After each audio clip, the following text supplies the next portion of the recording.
Alors, bonsoir tout le monde, bienvenue aux rencontres de philosophie réflexive et existentielle avec Mathieu Martel, directement de la Casa Essentia à Montréal. J'espère que vous allez bien. Nous sommes dimanche, premier dimanche du mois de septembre, le 3 septembre 2023, pour une petite rencontre de philosophie réflexive. J'espère que vous allez être nombreux et nombreuses ce soir, car c'est un sujet fort opportun. Disons que c'est la question que je considère comme être la question radicale à se poser. Nous allons bien sûr présenter le sujet dans quelques instants et vous voyez déjà le titre de notre petite rencontre Facebook Live qui, bien sûr, dure entre 30 et 40 minutes, un format pour rejoindre les gens qui sont loin au Québec, qui ne peuvent pas venir à nos rencontres en présence à Montréal. Et on rejoint même des gens de la France, d'Haïti, d'Afrique du Nord, etc. Et même très loin au Québec. Donc j'espère que vous allez bien. N'hésitez pas à me saluer, me dire bonsoir. Dans le clavardage, me signifie à savoir si le son est bon, que l'image est adéquate. Alors, salutations à tous et à toutes. Je vais faire une petite salutation au fur et à mesure lors de la présentation. On va y aller avec les points d'information comme d'habitude, donc toujours un peu le même format depuis mars 2023. Nous avons dépassé les 240 enregistrements sur des thèmes variés. Vous pouvez visionner ces thèmes dans la section vidéo de ma page Mathieu Martel Philosophe.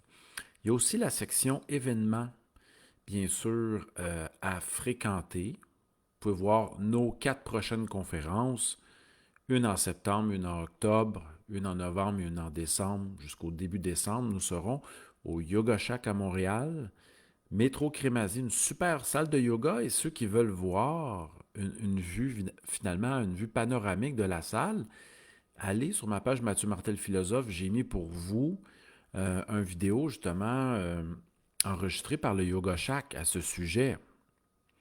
Il y a maintenant un tiers des billets de vendus pour notre rencontre du mois de septembre, le 22. Donc, je mets un petit lien ici sur toutes mes conférences et les thèmes via un lien Eventbrite. Et comment dire, il y a déjà un tiers de billets d'écoulés. Il y a 12 places au maximum. Donc, ça veut dire qu'il reste 8 places pour cette rencontre du 22 septembre qui s'intitule, alors, question de ne pas faire faux bond, cette rencontre qui s'intitule Rencontres et coïncidences mystérieuses.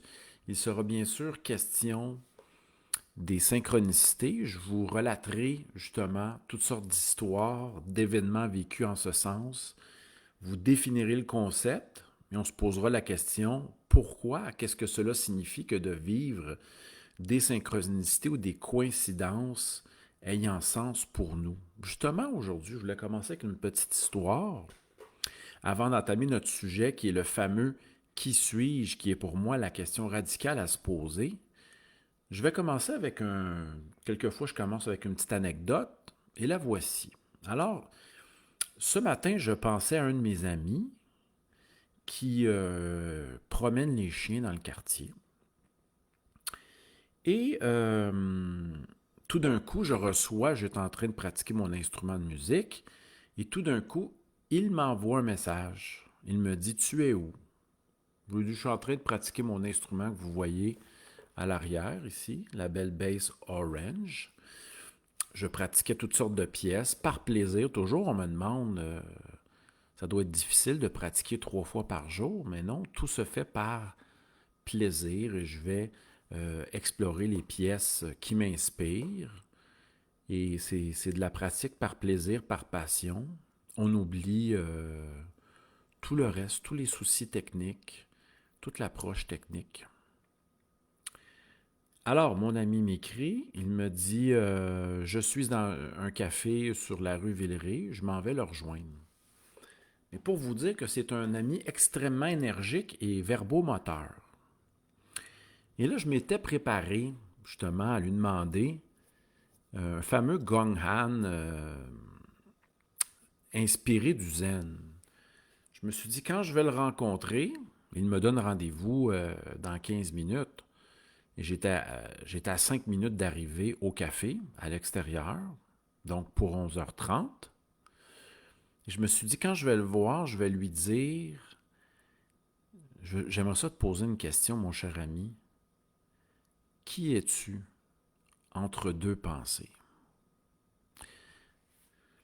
Je pensais l'aborder ainsi parce que il passe du coq à l'âne, il est énergique, il me parle de ses sujets de prédilection. Les rencontres qu'il fait, des humains, les rencontres d'humains qu'il fait lorsqu'il promène ses chiens, etc. Mais finalement, il arrive en retard. Paradoxe, c'est quelqu'un quand même de toujours à l'heure. Il arrive 15 minutes en retard.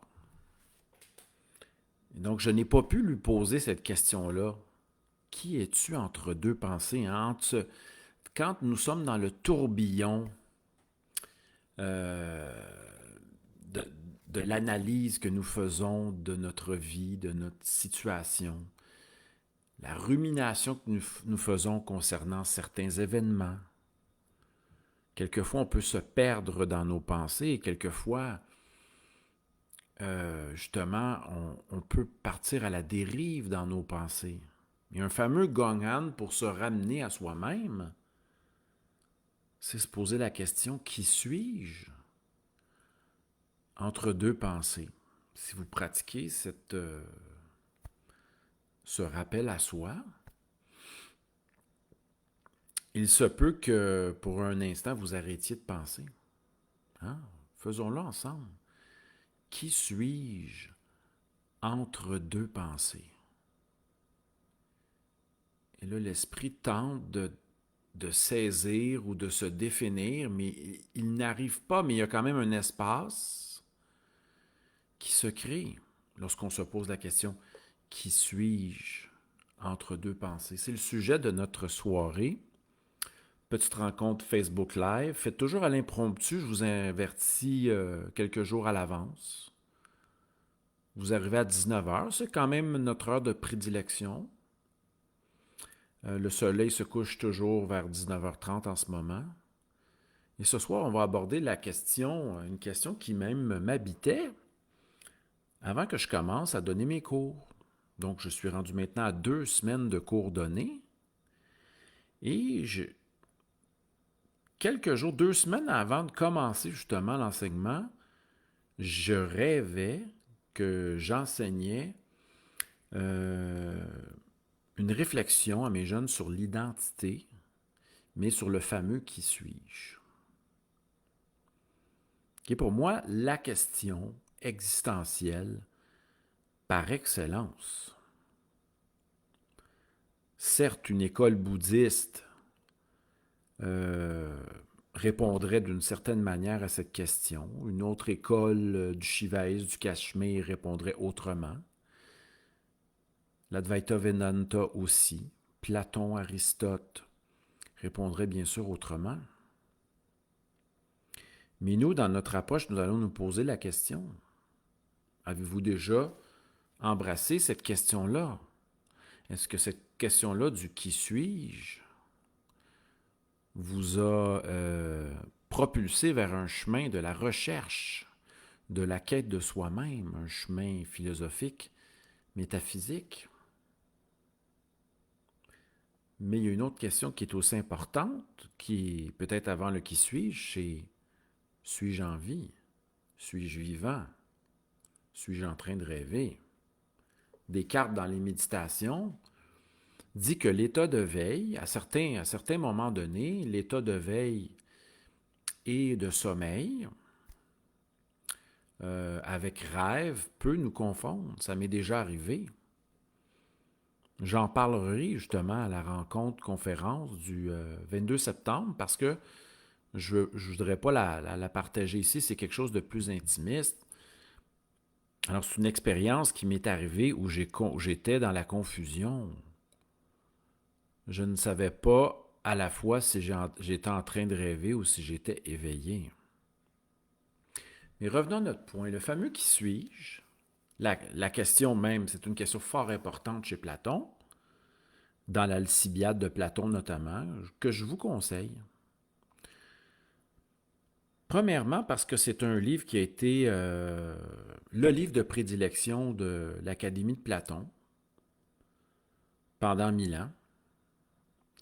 Et c'était le livre d'initiation à la pensée de Platon parce qu'il touchait toutes sortes de sujets, la politique, la question de l'âme, la question du souci de soi. Et justement, une des questions de l'Alcibiade, c'est qu'est-ce que le soi-même en lui-même? Donc, si vous voulez faire une belle lecture, pour vous initier à un des dialogues de Platon, je commencerai avec l'Alcibiade, même s'il est quand même difficile. J'irai avec la traduction de Jean-François Prado chez Garnier-Flammarion. Mais revenons à notre questionnement du qui suis-je. Un philosophe pré-platonicien de la tradition qu'on nommera plus tard des présocratiques. Un philosophe nommé Héraclite l'Obscur nous a laissé une maxime très parlante à ce sujet. C'est cette maxime qui est sur la recherche de soi. À l'instar d'Épicure, Héraclite aurait écrit 90 livres au moins. Ce n'est pas 120. Mais nous n'avons de lui qu'à peu près 160 fragments, dont le fragment que je vais vous partager. J'ai sûrement déjà évoqué dans une autre vidéo qui s'intitule peut-être « Le qui suis-je ». Vous irez voir dans la section vidéo. Héraclite se dit « Je me suis cherché moi-même ». Et moi, je rajouterais un petit peu à la saveur nietzschéenne. Et vous êtes-vous cherché vous-même? Avant d'accepter n'importe quelle école de pensée, école idéologique, école politique, vision politique du monde, conception politique du monde, avez-vous entamé cette fameuse quête qui est la quête de l'être? Et j'en parle bien sûr à ma manière dans le livre L'appel de l'être, que certains ont reçu récemment par la poste parce que j'avais décidé de faire un petit tirage comme ça. Héraclite, lui, a fait cette quête de l'être, il s'est cherché lui-même. C'est pour moi la question la primordiale. Qui sommes-nous? Sommes-nous des animaux rationnels? Des lumières conscientes? Sommes-nous un mélange de biochimique, de gènes, de molécules? Sommes-nous des créatures de Dieu? Qui sommes-nous? Descartes, dans les Méditations, super beau texte, je vous invite à lire, un des premiers textes philosophiques écrits en français, en 1641, si je ne m'abuse. Les 2 premières méditations sont remarquables et très belles. Et à un certain moment donné, Descartes, expliquant son cogito, déclare, à force de douter, je me rends compte que je suis en train de penser. Et si je pense, si je suis en train de penser, alors il y a sûrement un être qui pense, ce qu'il va appeler la substance pensante.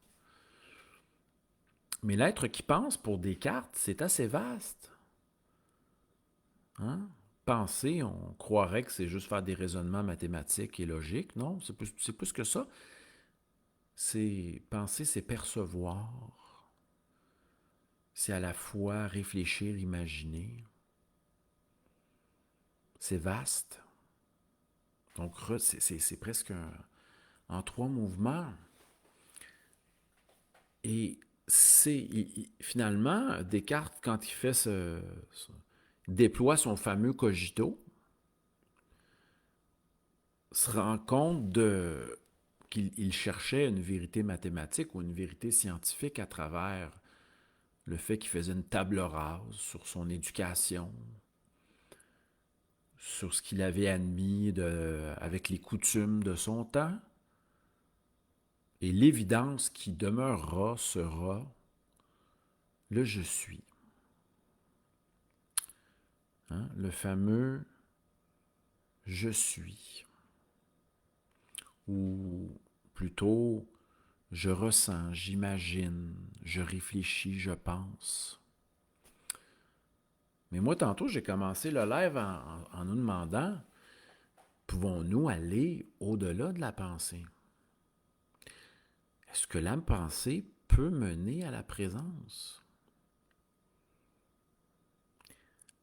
Quand je faisais faire l'exercice tantôt en se posant la question « Qui sommes-nous entre deux pensées? » C'est une question qui chamboule l'être au complet. Parce que souvent, on tente d'associer notre identité à ce qui est pensable, ce qui est mesurable. Platon questionne cet exercice-là dans l'Alcibiade de Platon, justement. Il rencontre Alcibiade, Socrate, qui est une figure dans le dialogue de Platon, rencontre Socrate. Il aime Socrate, il aimerait ça être près de lui plus souvent. Socrate veut tenter de l'éduquer en lui posant des questions. Donc, il dit à Alcibiade, crois-tu, mais je vais faire une adaptation moderne dans notre contexte et pousser le questionnement encore plus loin. Mes chers amis, est-ce que nous sommes notre prénom et notre nom de famille? Est-ce que nous sommes notre âge? Est-ce que nous sommes notre sexe? Est-ce que nous sommes notre orientation sexuelle? Est-ce que nous sommes les vêtements que nous possédons? Hein, ça, Socrate le questionnera, bien sûr, Alcibiade en disant « Ce que tu portes, est-ce que c'est toi? Est-ce que c'est ça le soi-même en lui-même? » Donc, puis il ira encore plus loin. Est-ce que tu es ton corps? Mais on pourrait aller encore plus loin. Sommes-nous nos pensées? Tantôt dans l'expérience, lorsqu'on se posait la question suivante, qui sommes-nous entre deux pensées qui surgissent? Est-ce que nous sommes les pensées qui surgissent? Quand on se pose cette question-là, c'est pas évident, hein, ce qui en sort. L'esprit tente de comprendre. Et c'est pour ça que les Gong'an ou les Kuan Zen sont des genres d'interrogations qui poussent à l'éveil et qui nous laissent à un certain moment sans capacité d'appréhension de manière intellectuelle. Ça offre un certain espace, un certain silence. Alors, c'est ce que fait Socrate dans le dialogue. Il va terminer le livre en disant « Alcibiade, tant que tu te soucieras de ton être ou de toi-même, mais attention, je continuerai à t'aimer. Tant que tu voudras, dans la perspective grecque, un genre de perfectionnement, d'amélioration de soi, peut-être pas dans l'Advaita Vedanta, et surtout chez Krishnamurti, on peut se faire piéger à vouloir toujours se transformer, se dépasser, s'améliorer. Ça peut être un piège d'une forme de volontarisme rigoureux. Mais revenons à notre point. Qui sommes-nous? C'est la grande question. Certains répondront que pour pouvoir savoir qui nous sommes entre deux pensées, nous avons besoin d'un état ou d'une approche que Eckhart Tolle appellera de stillness, forme d'immobilité attentive, une attention sans attente qui ne veut pas tout nommer, tout saisir, mais une attention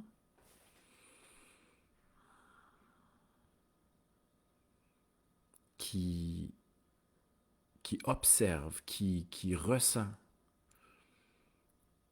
qui est présente à ce qui surgit.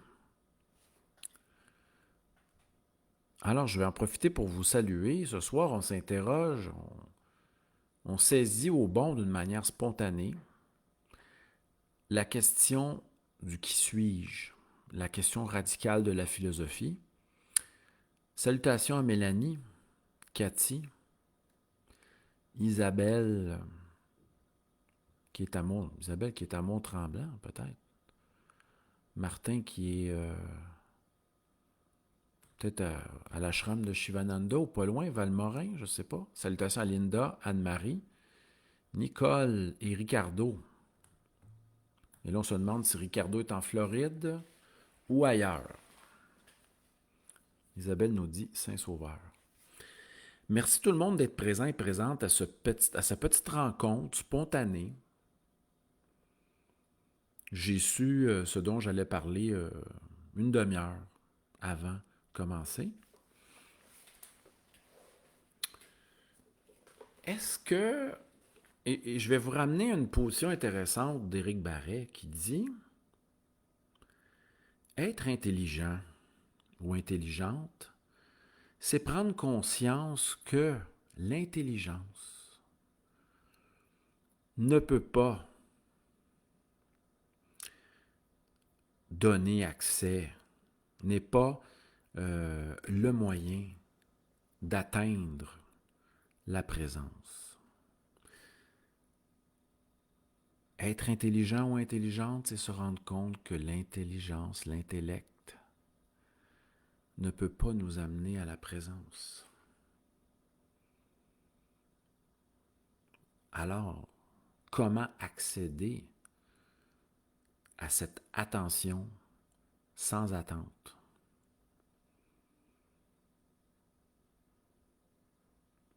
On ne donnera pas de recette, on va y aller avec une métaphore. Il y a Wittgenstein, dans son Tractatus Logico-Philosophicus, ou peut-être dans un autre livre, Les recherches philosophiques ou de la certitude. Je ne suis pas sûr pour l'ouvrage, mais écoutez bien ça. J'y vais encore d'une métaphore. Il y a un muret devant vous, vous avez une échelle. Vous l'accotez sur le muret, elle est assez haute pour que vous puissiez sauter par-dessus le muret. Et là, lorsque vous êtes debout sur le muret, vous avez une plus grande perspective. Votre vue était bloquée par le muret, vous ne saviez pas voir plus loin à l'horizon. Mais vous avez quand même trouvé un outil qui s'appelle le muret, qui est construit par la technique, l'intelligence, les moyens techniques et de l'intelligence. Et là, vous êtes capable d'être debout sur le muret et voir à l'horizon, avoir une nouvelle perspective. Et là, vous sautez par-dessus le muret et vous rencontrez qu'il y a une forêt et la plage par la suite. L'horizon est vaste. C'est merveilleux. Je vous pose une question. Avez-vous encore besoin de l'échelle? Allez-vous ressauter l'autre côté pour ramener l'échelle avec vous? Wittgenstein nous dit que, comme le langage, donc vous pouvez vous servir d'une échelle et du langage comme un moyen. Mais une fois qu'on est parvenu à avoir une vue plus vaste, à avoir une perspective plus vaste, on peut laisser tomber l'échelle. C'est peut-être ce qui fera dire à Nietzsche que maintenant, Nietzsche avait déjà déclaré « Je lis pour me délasser. Je ne lis pas pour comprendre la vie. » Donc, ça me fait penser à une dame qui travaille en santé naturelle dans un commerce que j'ai rencontré, qui m'a demandé « Mathieu, est-ce que je devrais faire de l'aide aux devoirs? On m'offre une chance d'aider les élèves, etc., de corriger, etc. Je ne sais pas trop. » Puis là, elle se demande quoi faire. Mais là, il y a déjà quelqu'un qui est venu vers elle puis a offert quelque chose. Sans effort. C'est merveilleux. Mais là, elle est en train de suranalyser. Est-ce pour moi? Suis-je faite pour cela? Qu'est-ce qu'ils vont me demander de faire? Est-ce que j'ai le temps de mettre ça dans mon horaire? Là, l'intelligence n'aide pas du tout. Premièrement, as-tu le goût, oui ou non, d'essayer cette nouvelle expérience-là? Puis deuxièmement, essaie, laisse-toi 3 semaines d'adaptation et tu verras par la suite si tu aimes ça ou si tu continues. Puis tu peux observer à savoir si c'est facile, si c'est aisé.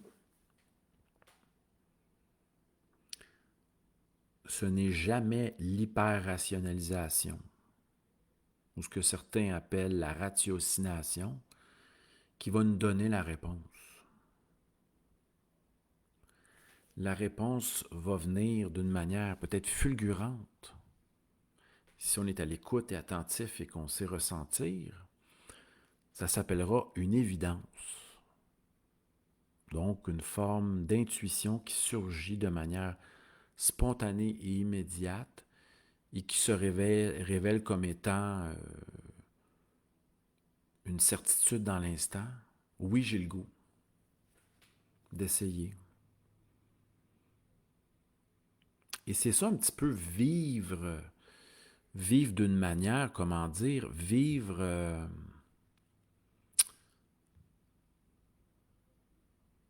sans certitude.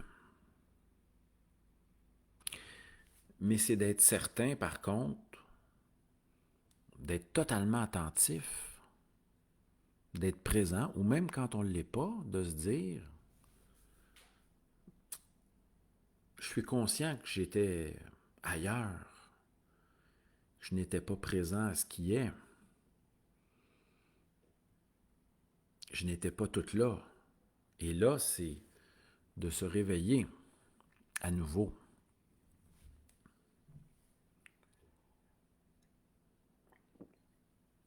Merci tout le monde d'être présent à cette petite rencontre improvisée. Mon but, c'est quoi? Pas vous donner la réponse au questionnement du qui suis-je, mais à vous, peut-être à vous le ramener, vous rappeler, de se rappeler cette question-là qui est la question radicale. Spinoza, dans le traité théologico-politique qu'il a abandonné, a vu que les humains étaient intéressés à la fois par la quête des plaisirs, de la richesse, de la renommée, mais n'avaient pas réfléchi pour se questionner à savoir pour découvrir qu'est-ce que la béatitude. Un bonheur qui dure plus grandement. Ça me rappellera un philosophe prof de français, Édouard Montpetit, dans les années 90, qui est un non-duel, qui avait dit « Nous sommes toujours heureux ». Je vais sûrement peut-être vous laisser là-dessus. Nous sommes toujours heureux. Oh! Mais oui, que l'on soit bien heureux ou malheureux, il est toujours question de l'heure. L'apostrophe H-E-U-R. C'est-à-dire, il est toujours question du moment. Et ce moment-là, c'est le moment opportun.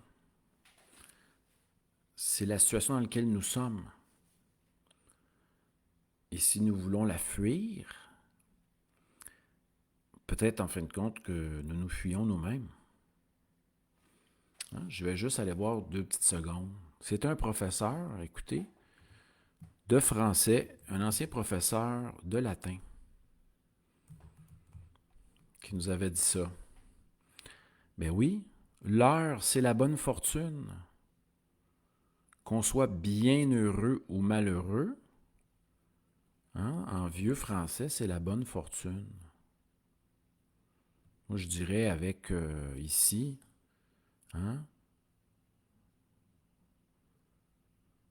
la chance, la fortune. Bonne ou mauvaise fortune, mais il est toujours question de fortune. C'est-à-dire que le moment dans lequel nous sommes, souvent nous le fuyons.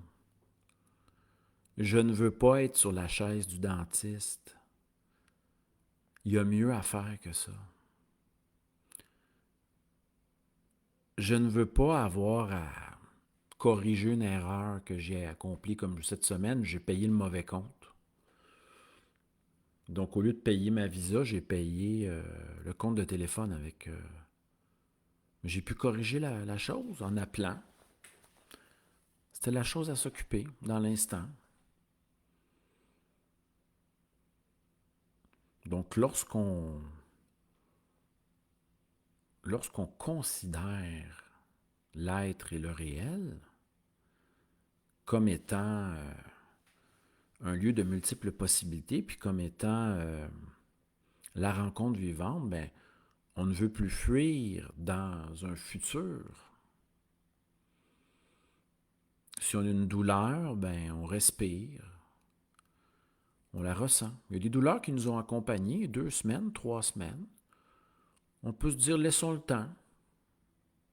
On peut se parler, laissons-la être. On aimerait ça que ça se règle vite, mais peut-être que se régler vite, c'est justement la douleur a besoin d'exister. À un moment donné, on va se détendre mentalement, puis la douleur va peut-être...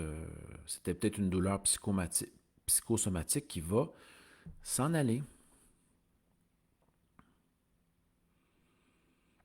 Alors,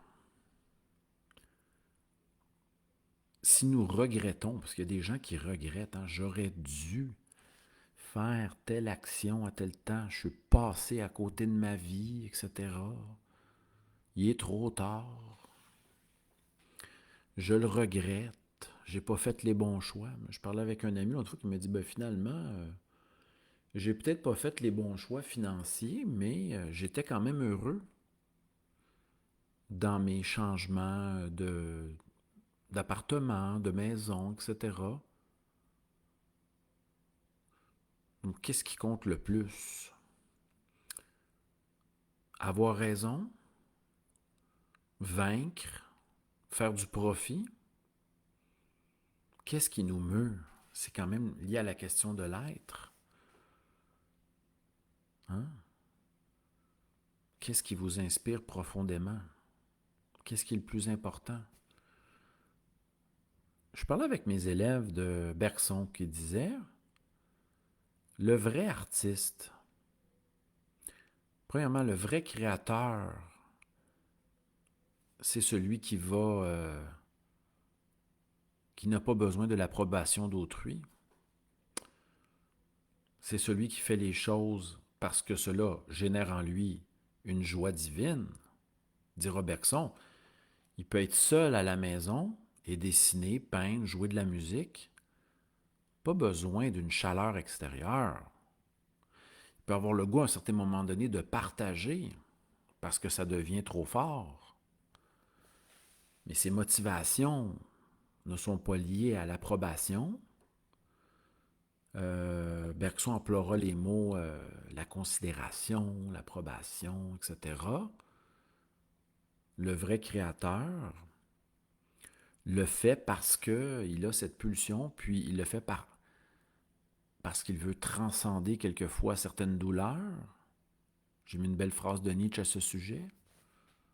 Seul l'art peut aider à transcender la douleur et la souffrance, mais aussi parce qu'il peut pratiquer son instrument pour l'amour de la musique, par passion. A-t-il besoin de tout le tralala qui vient autour? Ça nous ramène quand même à la question de l'être. Pourquoi? Hein? À quoi sommes-nous appelés profondément? Et justement, avec la question radicale du qui suis-je, ben, on pourrait dire que ce qui accompagne l'être, c'est de grands questionnements. L'être est une question pour lui-même et prise de conscience continuelle, une forme de dynamisme de l'être. Les amis, je vous remercie. On était une dizaine ce soir. Merci d'avoir été présents et présentes. Je ne sais pas quand est-ce qu'on va se revoir à travers les Facebook Live. On a une belle rencontre à Montréal, métro Crémazie. On a des gens, je sais déjà, je ne veux pas nommer les noms, mais il y a déjà 4 inscriptions. Il y a des gens qui même viennent du Nord. Hein. Écoutez, là, on a des fois des gens qui viennent de Blainville, Saint-Hippolyte, Saint-Sauveur, etc. Puis, je pense que ça va être une super belle soirée. Ça va être le baptême, c'est-à-dire que la rencontre pré-automnale. Ce sera le lendemain. J'ai hâte l'année prochaine, en tout cas, je vous dis ça comme ça. 3 mois et 3 semaines sans conférence en présence, ça a été quand même difficile. Donc, je crois que je dois recommencer au mois d'août, dorénavant. C'est ma prise de conscience. Et non pas laisser trop de temps, parce que ça... Voilà. Merci tout le monde. Passez une super belle soirée. Bon début de mois de septembre. On se revoit bientôt à travers les Facebook Live. Prenez soin de vous. Et j'apporterai les livres à la conférence, s'il y en a qui veulent s'en procurer. Les livres seront là pour vous. Je pourrais vous en dédicacer un. Au plaisir, prenez soin de vous, comme disait Socrate. Hein? Prenez soin de vous. Mais qui êtes-vous?